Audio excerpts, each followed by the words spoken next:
وایي په رمضان المبارک کې دا یو وظیفه وکړه نو بیا ته ګوره چې الله تعالی څومره مال حال درکوي. بیا ته ګوره چې الله تا ټولې پریشانیانې بیماریانې هر قسمه حاجت په دې الله پوره کړي. دا چې زه نه ویم دا د مولانا صاحب وایي.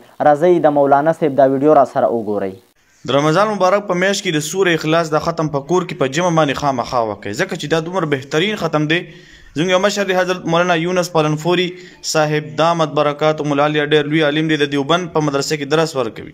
دی وایي چې په وجې کې ما بیان وکړلو د سورې اخلاص دا ختم یې خلکو ته وښودلو. وایي څه موده پس یو زنانه ما زما سره رابطه وکړله چې دا کم ختم ښودلی و. وایي چې هغه ما وکړلو د هغې په ذریعې سره الله تعالی زما زامن هم ډاکټران کړله، لوریانې هم ډاکټرانې کړلې او تر دې پورې چې نسیمو هم ډاکټران شوله. ډېر شکریه ادا کړله.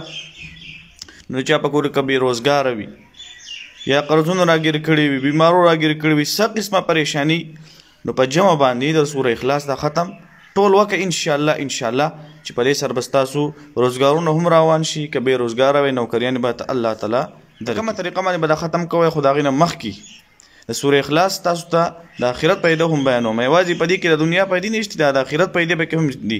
نبي علیه الصلاة والسلام فرمایي چې څوک سوره اخلاص یو پیرې ووایي دا د قرآن کریم د 3 میسې برابر دی.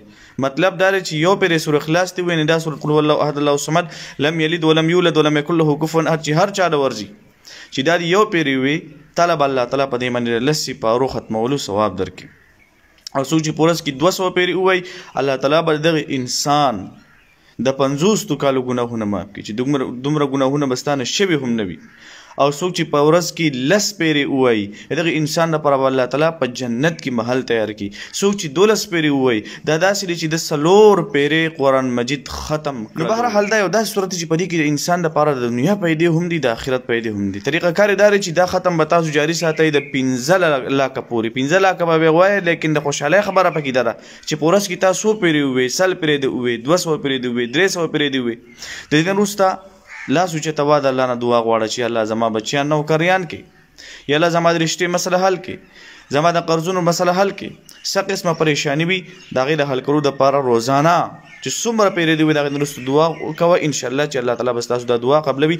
او په جمع باندې وکړئ خیر دی. او ضروري نه چې تاسو د رمضان مبارک په میاشت کې خامخا ختم کړئ. خیر دی که لیر شي بله میاشت دې واوړي خو دا ختم چې تاسو وکئ تر اخره پورې 15 لاکه پورې ووایئ به یې د دې کمال ته ګوره انشاءالله چې الله تعالی به آینده زندګي ستا د خوشحالو سره مخ کوي او ستا چې څومره آینده نسل روان دی د هغوی به هم د خوشحالو سره زندګي تېرېږي. دعاګانې کوئ، دعاګانې به کوو. ویډیو کوم خوښوي مخکې شیر کوئ چې لپاره چې پیدا عامه شي ستا لپاره صدقه جاریه شي. جزاک الله خیره، احسن الجزا.